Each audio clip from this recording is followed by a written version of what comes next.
ada orang Kristen di Amerika, kelompok Kristen. Kristen disebut tuh karena mereka menggunakan Alkitab ini sebagai panduannya. Tapi di sana ada kebebasan. Jadi kalau saya dengan Bu Rita, maaf kata gitu ya, Pak Daily dengan Ibu Titi, itu bisa tukaran suami istri. Tapi semuanya percaya kepada firman Tuhan. Satu kali kita melayani di Rayon 5 di NTT pada waktu itu, saya nggak ikut, cuman saya ikut mendanai saja. Ada 10 gereja, 10 gembala yang kita adopsi pada waktu itu. Waktu itu para gembala-gembala ini, gereja-gereja kecil itu, mau kita Rayon 5 layani. Nah, lalu dirayani Rayon 5.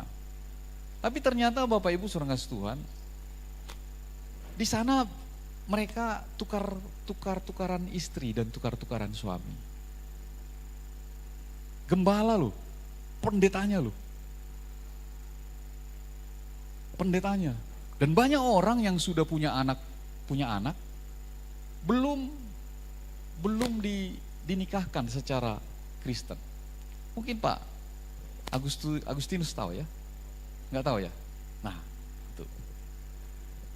Nah, akhirnya itu menjadi pekerjaan yang harus dikerjakan karena firman ini. Jadi kemerdekaan itu bukan artinya bebas. Tapi kemerdekaan itu adalah di dalam Kristus, taat karena kasih, bebas dari hukum dosa. Jadi bukan berarti kita nggak bisa seenak kita melakukan dosa seperti itu. Lalu dilayani, akhirnya diteguhkan. Bayangin pendeta-pendeta loh, gembala-gembala diteguhkan pernikahan masing-masing. Nah, lalu dikasih sepasang kambing.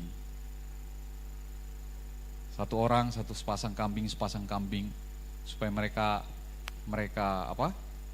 pelihara, supaya mereka bisa berkembang kambing itu, mereka bisa jual dan mereka bisa makan dari sana. Nah, firman ini berkata begini, jagalah supaya kebebasanmu ini jangan menjadi batu sandungan bagi mereka yang lemah. Nah, ini sebenarnya juga ngomongin tentang makanan nih, tentang makanan. Kan ada orang yang makan babi, ada orang yang tidak makan babi. Saya juga nggak makan daging babi, Bapak Ibu saudara kasih Tuhan. Dari kecil saya tidak makan daging babi. Tapi bukan berarti saya berkata, oh yang makan daging babi itu haram tuh. Bukan. Saya hanya kebawa daripada tradisi keluarga kami, dari nenek moyang saya, dari opung-opung saya, itu tidak makan daging B2, walaupun kami orang Batak. Maka nggak pernah ada daging babi di rumah kami. Kecuali Bu Rita mau makan daging babi, saya antar dia ke Lapo. Dia makan daging B2, saya makan arsik. Nggak ada masalah toh. Nah, karena makan babi atau tidak makan babi tidak akan membuatmu tidak masuk surga. Tapi iman kepada Kristus saja yang membuatmu masuk surga. Kalau engkau beriman karena Kristus, nggak masuk surga. Maka bukan tentang makanan dan minuman hal kerajaan surga, amin. Nah, itu sebabnya Alkitab berkata begini, kalau mereka yang memakan daging babi imannya lemah. Yang tidak memakan imannya lemah. Yang makan daging babi imannya kuat. Tahu nggak pengertian ayat itu? Karena makanan itu disucikan dalam doa oleh darah Yesus. Itu menjadi tahir. Bahkan racun pun didoakan dalam nama Yesus, tahir, bisa dimakan. Tapi yang dibuang di jamban, itu yang najis. Amin. Sekarang kamu bebas mau makan babi. Jangan karena bilang gini, Pak Gembala gak makan babi, aku gak mau makan babi loh. Atau cerita ke orang, Pak Gembala kami itu gak makan babi loh. Gak apa-apa, lu makan aja, gue makan gak makan juga. Gak, itu bikin kita ini. Tapi dikatakan kalau dia makan babi, imannya kuat. Kalau dia gak makan babi, imannya lemah. Waktu saya baca itu, wah iman saya lemah ya kalau gini. Maksudnya itu begini. Kalau orang masih terikat dengan aturan-aturan hukum Taurat, sunat tidak sunat, makan babi atau tidak, atau apalagi itu, berarti kita nggak memahami kemerdekaan yang daripada Kristus. Semuanya itu dikuduskan di dalam nama Tuhan Yesus. Engkau boleh kerjakan, tapi semuanya engkau kerjakan di dalam kasih. Jangan sampai karena kamu tidak makan, maka kasih itu tidak bisa ditularkan. Satu kali kami masih ikut arisan. Setelah gembala kan saya nggak ikut arisan lagi. Sebelum kami gembala ikut arisan. Arisan namanya, biasalah kalau namanya arisan orang Batak. Nah, marga Ambarita. Di rumah ito saya pada waktu itu. Waktu ke sana masuk, rupanya semua makanan itu B2. B2 rica-rica, B2 kuah, B2. Kagak ada makanan lain saya lihat. Lalu di luar daripada semua lauknya itu, nggak ada yang tidak tersentuh dengan B2. Jadi saya hanya lihat ada pisang, ada pepaya. Bagian saya hanya disediakan ini. Akhirnya saya makan pisangnya. Habis saya makan pisangnya, saya ambil pepaya. Tok, makanlah Tok, katanya. Gimana saya harus ngomong ini ya? Saya akhirnya berterus terang. Tok, saya itu dari kecil gak makan B2. Kenapa, kan enak itu, katanya. Iya, saya pernah makan juga, enak sih, saya bilang gitu. Tapi saya sudah terpatri dari nenek moyang kami dulu, di rumah kami itu gak ada B2. Saya bilang gitu, makanlah dikit-dikit gak apa-apalah. Bapak Ibu, saya harus berterus terang bilang begini, jangan sakit hatimu ya. Aku makan pepaya sama ini aja lah. Ya udahlah, gak tahu itu yang enak katanya. Wah, gak apa-apa. Jadi maksudnya itu jangan kita gara-gara makanan menjadi bermusuhan. Jangan karena sunat atau tidak sunat kita bermusuhan. Amin. Jangan karena adat istiadat kita bermusuhan. Selalu kedepankan kasih Yesus. Amin Bapak Ibu. Nah, mari kita lihat slide berikutnya. Ya, kemerdekaan yang dijalankan dalam kasih, melayani satu sama lain. Layanilah seorang akan yang lain, tadi ayat yang ke-13, oleh kasih. Kemerdekaan mengarah pada pelayanan, bukan ke egoisan. Nah itu dia. Memang ini tidak mudah dijalankan Bapak Ibu Saudara Tuhan. Karena itu memang butuh di sana perenungan tentang kasih itu. Kalau saya mempunyai kasih, maka saya harus peduli kepada orang lain. Nah itu intinya kan begitu. Kalau saya mempunyai kasih, maka harus keluar dari dalam pandangan diri sendiri. Nah itu dia. Maka kalau kita ngomong Indonesia bisa begini, banyak orang-orang Kristen yang berperan di dalam kemerdekaan negeri kita, Indonesia. Karena mereka mengasihi negeri kita. Ada Wage Rudolf Supratman, pencipta lagu Indonesia Raya. Ada banyak orang-orang Kristen di sana yang mengasihi negeri kita. Nah oleh sebab itu Bapak Ibu Saudara kasih Tuhan, maka kita juga harus berbuat yang terbaik bagi negeri kita. Amin. Kita harus berbuat yang terbaik dalam buat negeri kita, bukan egois. Karena itu ya kalau terjadi misalnya penjarahan, huru-hara, dan terjadi keributan lagi seperti di 98, maka orang-orang Kristen gak boleh ikut-ikutan di sana. Kita harus berdiri di sana untuk melarang mereka, jangan rusak, jangan melakukan yang jahat. Amin Bapak Ibu. Ini penting hari ini saya sampaikan ini kepada kita.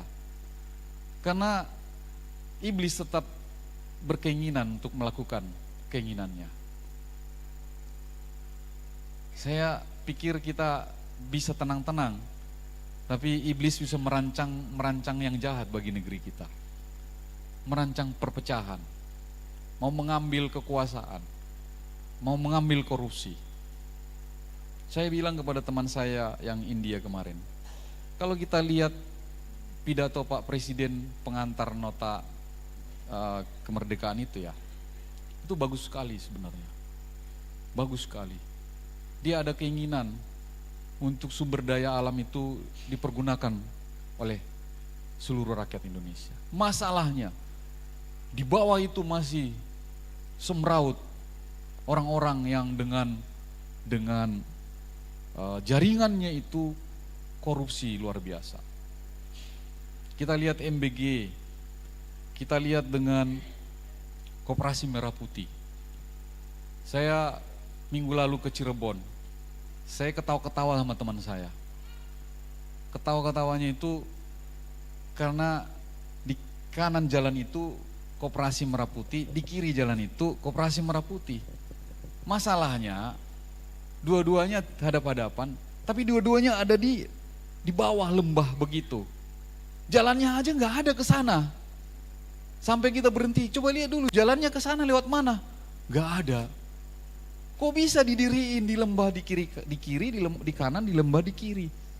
Lalu kita jalan lagi, lihat lagi, ada lagi di situ. Jadi ada irigasi, di sini irigasi, di sana irigasi. Dia ada di sana, di tengah-tengah irigasi itu.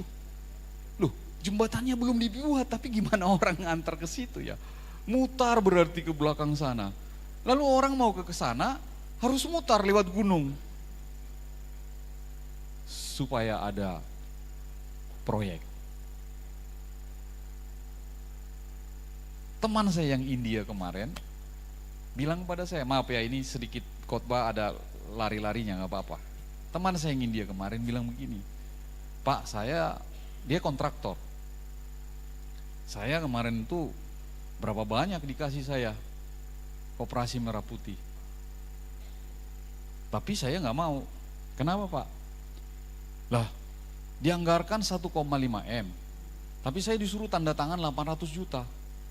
Enakan dia 700 juta dapat, saya pontang-panting ngerjainnya. Dapat berapa?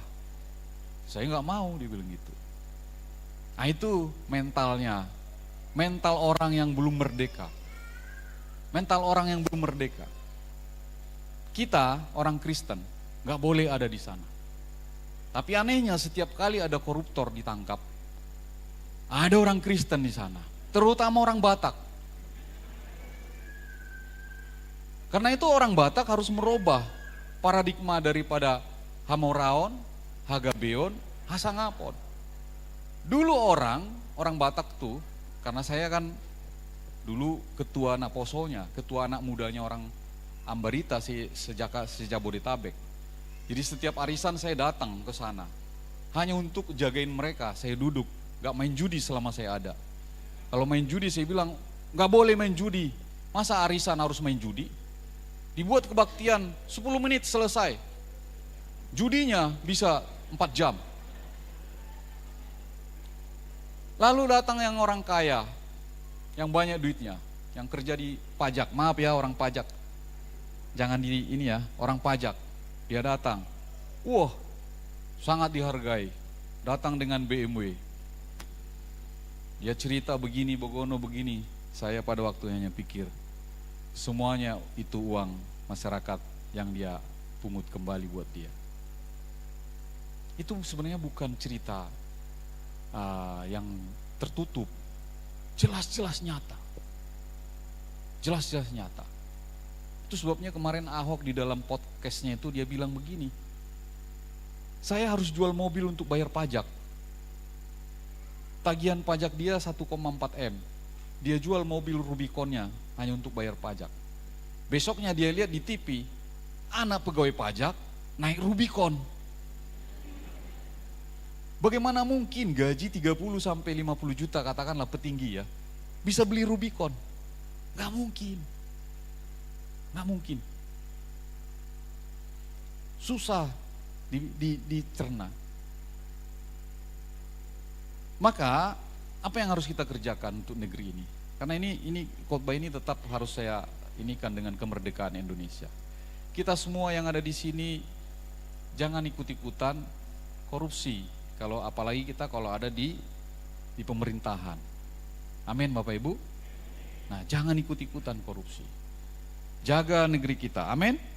Nah, hukum kasih yang sempurna, seluruh hukum Taurat tercakup dalam satu firman, kasihilah samamu seperti dirimu sendiri.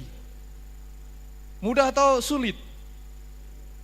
Kasihilah sesamamu seperti dirimu sendiri. Mudah atau sulit? Mudah diucapkan, tapi sulit untuk dilakukan. Gak usah jauh-jauh kita bagaimana yang beda rumah, saya dengan Pak Yusak, beda rumah. Gak usah jauh-jauh, yang satu rumah aja. Mudah gak mengasihi yang satu rumah? Mudah diucapkan. Tiba-tiba Bu Rita marah-marah, wow. Saya langsung pikir, udah tinggalin aja lah, daripada di rumah wow. Saya pulang lagi, dia datang lagi, wow. Apa ini? Wow terus ini.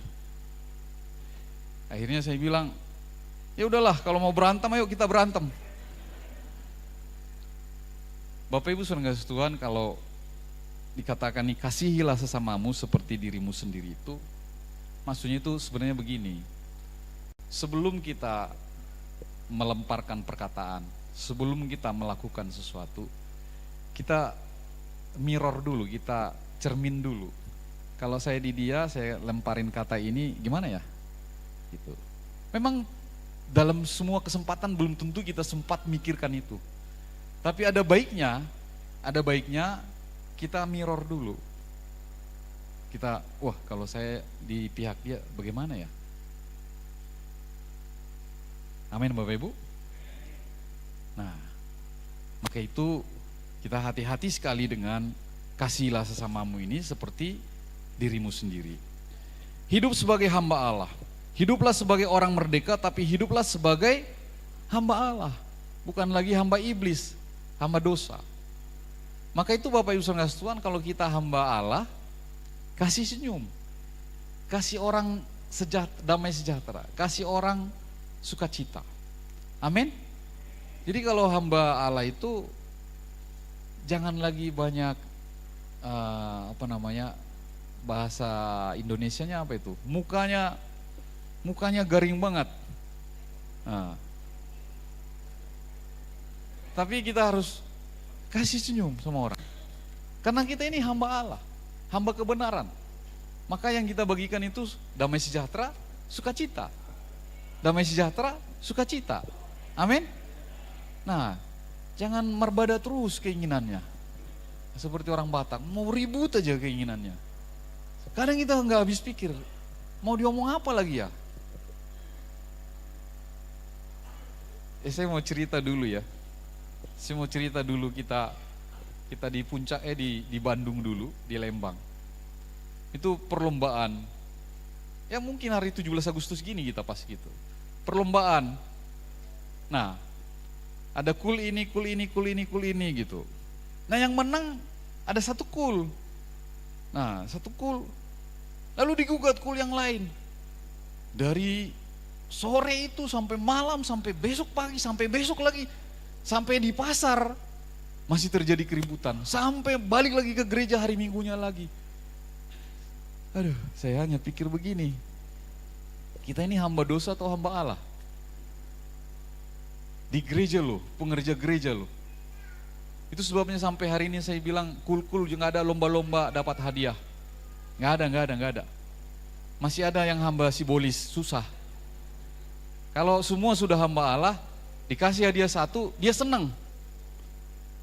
Benar tidak? Kalau yang benang Bu Mita, ya senang kita. Karena dia suka cita, kita senang. Kalau dia susah, kita malah ikut susah menanggung dia. Itu namanya hamba Allah. Ih, gimana ya? Nah itu. Kok dia begitu ya? Susah ya? Kita juga kepikiran. Jangan kira Bapak Ibu saya nggak kepikiran Bapak Ibu. Di doa puasa saya bilang, saya tiap hari berdoa begini, Tuhan bukakan tingkap-tingkap langit, rezeki dari jemaat-Mu Tuhan. biar mereka dipenuhi dengan berkat Tuhan. Tapi setelah doa saya pikir begini, tapi kalau mereka sudah banyak uangnya, kaya raya, dia pindah gereja nih Tuhan.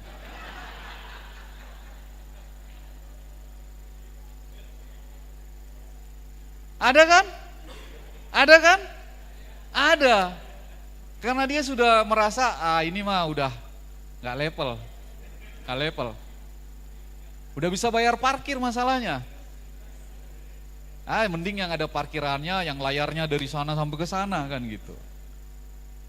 Itu sebabnya kalau habis doa itu saya pagi-pagi itu habis doa pagi saya saat teduh, habis itu saya duduk renungin. Maunya kaya-kaya lah jemaat itu ya supaya mereka senang hidupnya.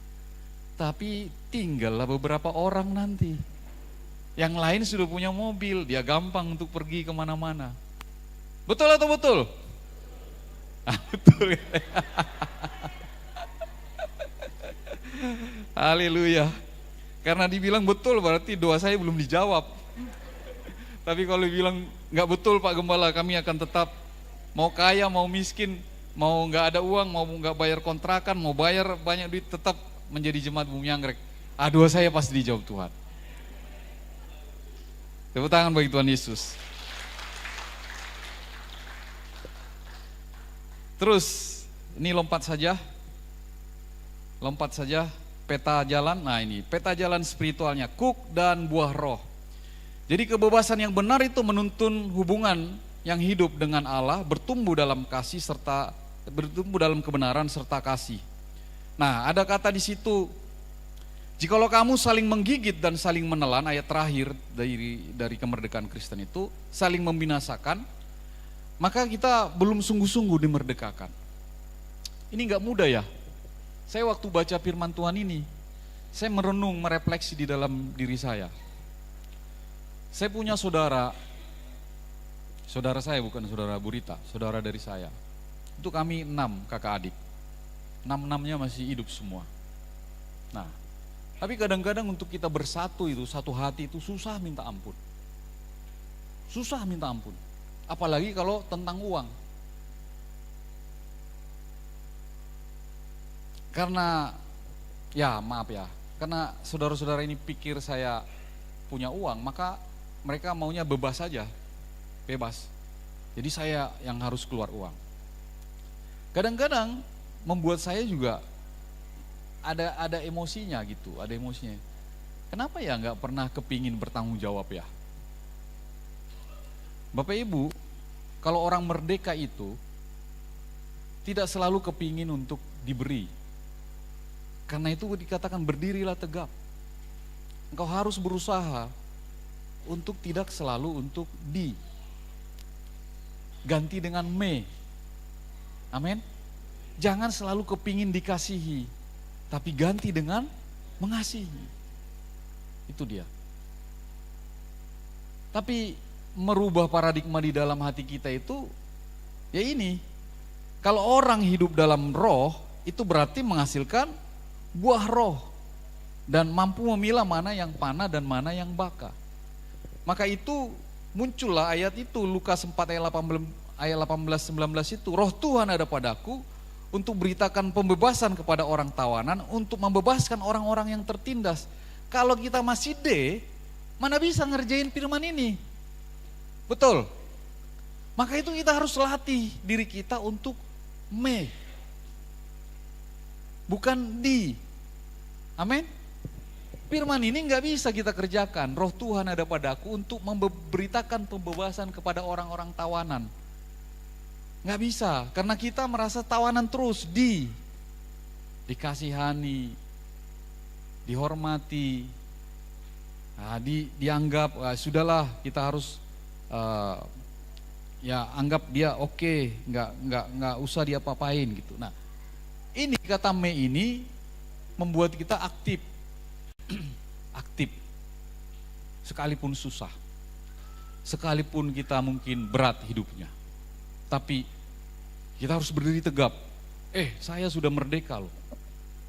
Seperti khotbah tadi malam. Bagus sekali si Indah khotbah di sini. Itu kita harus sadar bahwa kita ini imamat yang rajani. Raja kita. Kenapa? Raja sudah datang mengetok pintu dan membukakan pintu itu dan mengajak kita makan. Kan firman itu berkata, Yesus datang mengetok pintu itu dan ketika dibuka pintu itu dia mengajak kita makan bersama-sama. Itu kan metafora seperti Sakeus pemungut cukai, orang berdosa, orang yang dibenci oleh orang-orang Yahudi di situ. Karena dia orang pemungut cukai yang dipakai oleh Romawi untuk mengambil uang yang banyak. Tapi ketika ada gelora hatinya untuk bertemu dengan Yesus, Yesus bilang, turun ya Sakeus. Diajak ke rumahnya, makan di sana. Hari ini juga ada keselamatan di dalam rumahmu. Bapak Ibu saudara kasih Tuhan, maka orang yang merdeka itu dia harus aktif. Bukan nyaman, harus aktif. Harus dia bersedia. Harus ada pertumbuhannya. Harus ada terus yang dikerjakannya. Amin. Begitu. Jangan kalau susah, oh saya lagi susah gak ke gereja. Jangan, mau susah, mau apapun itu. Sehingga itu seperti kisah daripada Horatio Spafford itu. Semua bangunan dia terbakar. Lalu dia mau menenangkan diri, mau pergi ke Inggris, naik kapal laut. Tapi karena ada urusan istri dan anaknya dia dahulukan. Istri dan anaknya tenggelam di tengah badai di perjalanan ke sana.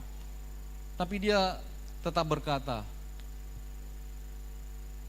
kalau semuanya itu adalah rencana Tuhan, maka tenanglah jiwaku, dikatakan. Itu orang merdeka, Bapak Ibu saudara Tuhan. Itu orang merdeka.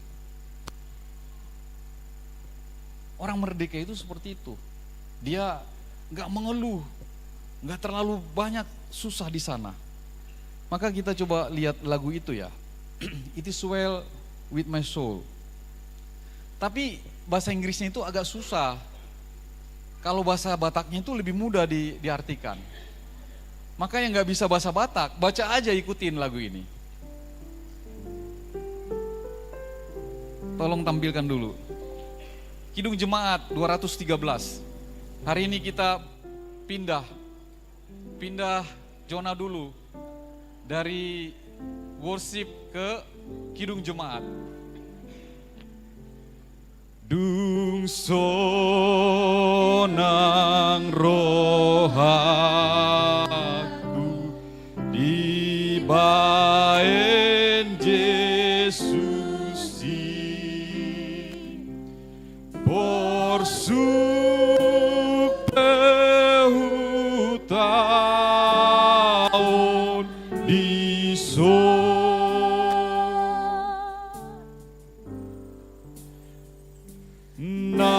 napos dorohaku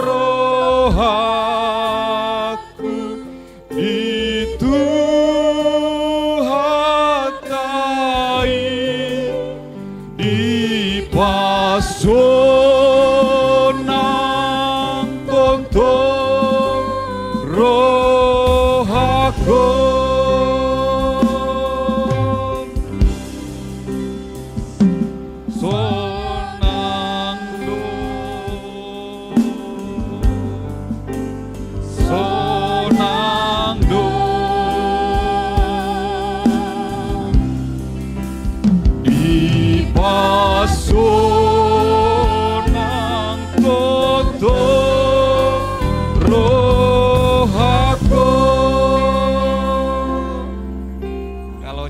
Kidung Jemaat itu mulut harus dibuka besar-besar. Jadi nggak bisa kecil-kecil. Menyembahmu kan nggak terlalu besar. Kalau Kidung Jemaat harus besar. Ayat yang kedua, bait yang kedua. Nang di haliaki si bolis bea naeng agohono namuse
kedua ini artinya gini, Yesus mati buat kita.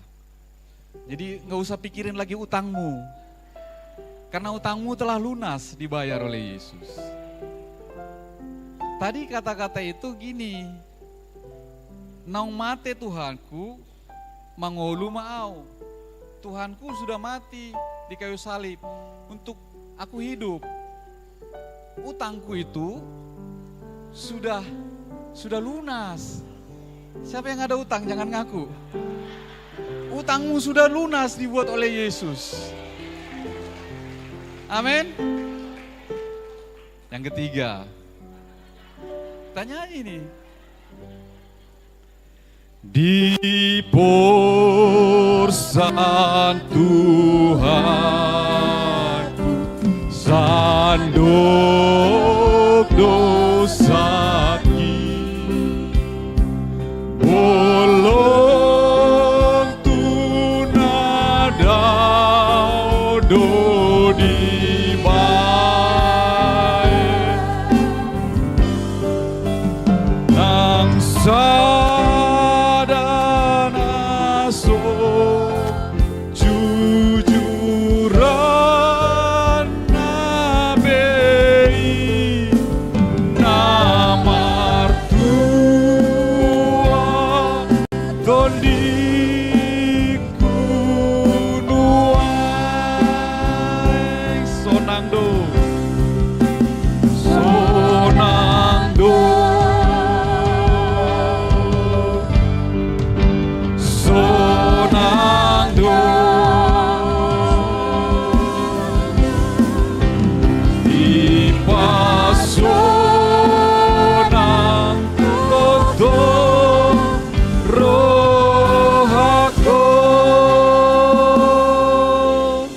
yang keempat, yang terakhir. Mari kita semua bangkit berdiri. Mangulu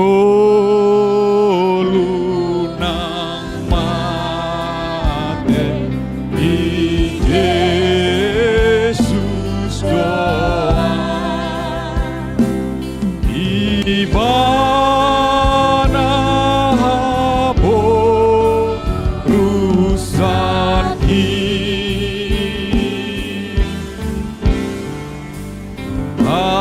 Adana sambi do parto giria aina tau haposan gudoi sonando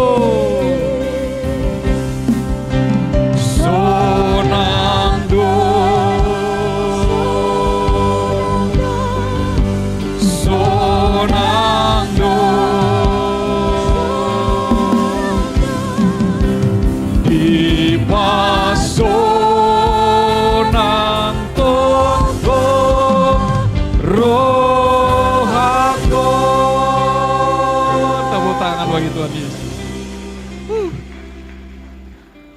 Coba dibalikin dulu ayat bait keempat itu dari awalnya. Mangolu nang mate di Yesus doau. Maksudnya gini, kita mau hidup, kita mati, kita milik Kristus. Orang yang merdeka itu tidak takut mati. Kenapa? Iblis, penguasa maut itu sudah dikalahkan oleh karena Yesus di kayu salib. Sehingga kita tidak lagi takut akan maut. Amin. Karena hidup mati kita tetap kita di Yesus. Karena kepada Dialah kita berpengharapan. Selanjutnya ke bawahnya. Nah, hatana sambindo partogi diau. Nah, semua firman itu yang menguatkan aku. Maka itu firman Tuhan ini benar-benar punya kuasa. Aina tahu haposaku doi. Ibarat begini kata bahasa ininya. Karena Dialah gembalaku yang baik. Haposanku, gembalaku. Itu sebabnya firman Tuhan itu begini berkata. Yesus adalah gembalaku. Itu cukup bagiku. Entah kantongku lagi penuh, Yesus gembalaku yang baik. Entah kantongku lagi sepi, Yesus gembalaku yang baik. Entah aku dalam penyakit, Yesus adalah gembalaku. Entah aku sehat, Yesus adalah gembalaku.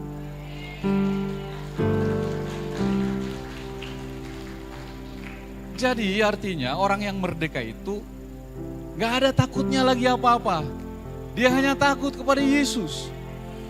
Dia tidak terikat lagi hukum Taurat dan segala macam. Karena dia tahu kasih Yesus sudah menyempurnakan semuanya itu. Tepuk tangan yang meriah bagi Tuhan Yesus. Mari kita berdoa. Terima kasih Tuhan Yesus. Firman-Mu telah hamba-Mu sampaikan. Biarlah kami dimerdekakan. Karena Yesus telah mati bagi kami. Dan kami tidak takut. Karena Yesus pengharapan kami. Yesus gembala kami yang baik. Itu cukup bagi kami semua. Jadi kami bergembira, kami bersuka cita. Dan damai sejahtera Allah turun atas kami semua. Dalam nama Yesus diberkatilah jemaatnya. Sama-sama kita katakan amin. Tuhan Yesus berkati kita.